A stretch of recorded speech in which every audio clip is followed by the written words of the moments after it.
Selamun aleyküm arkadaşlar, nasılsınız? Deməli, Ağa bəy sual verir ki, müəllim, buraxılış imtahanı ingilis dili fənni üzrə qrammatikaya daha çox köklənək, yoxsa dinləmə, oxu, söz bazasına? Mən də deyirəm ki, qrammatika çox az bal verir, 37 bal verir və qrammatik sualları fikir verirsiniz, necə sadə düşür. 14 dənə sual düşür, 2 dənə də əlavə leksik suallar düşür. 2025 test toplusu 2025. Arxasına baxın, 2025-ci ildə buraxılış imtahanı istifadə olunan suallar.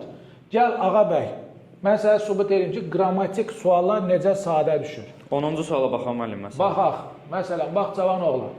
Bu mübtəda xəbər uzlaşmasına aid sualdır. Mübtəda tək olunca xəbər tək olur, cəm olunca cəm. Heç buna baxmaya ehtiyac yoxdur. A variantı cəm xəbər, B variantı cəm xəbər, D variantı cəm xəbər, E variantı cəm xəbər, B variantı tək xəbər. Səncə cavab nə çıxmalıdır? B müəllim. Və salam da, belə test olar. Yəni, çətin düşmür, çox sadə düşür. OTK səviyyəsində düşmür, kursların səviyyəsində düşmür. Suallar çox sadə düşür. Gəl, 11-ə baxaq. Müəllim, indi belə deyirsiniz, çətinləşdirərlər sualları.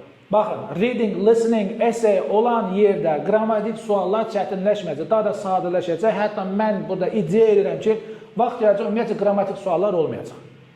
Bunu yada saxlayın, ciddiyəm. Speaking də gələcək, amma qrammatik suallar yavaş-yavaş silinəcək. 11-ci sualda 3 nöqtədən sonra nə gəlib? Boşluqdan sonra nə gəlib? İsim, fondandır. Amma ikinci boşluqda isim gəlməyib. Bu bizə nə demək istəyir? Birinci tərəf isim istəyən ver, ikinci tərəf istəməyən ver. Hers isim istəmir, hers isim istəmir, yours isim istəmir. İkinci tərəfdə isə isim yoxdur, fikir ver. Your isim tələb edir, isimsiz işləmir. Qaldı bizə nə? B variantı. Bu qədər sadədir. Gözəl insanlar, yəni sözümüzün canı budur. Siz söz bazasına, oxu və dinləməyə önəm verəsiniz, biraz yaxından çək cavan oğlan. Bax, bu suallar ki var, açıq suallar, 27, 28, 29, 30, əsas balı bunlar verir. Bunlar söz bazası, cümlə qurmaq, sinonim bazası, plus buna da əlavə eləyirəm dinləmə mətninin açıq suallarını.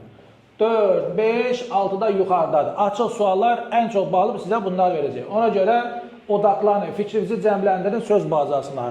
Yəni, çox da qrammatika vacib deyil. Vacib deyil, amma 37 bal. Yerdə qalan sizə hamısı söz bazası verəcək. Görüşərik.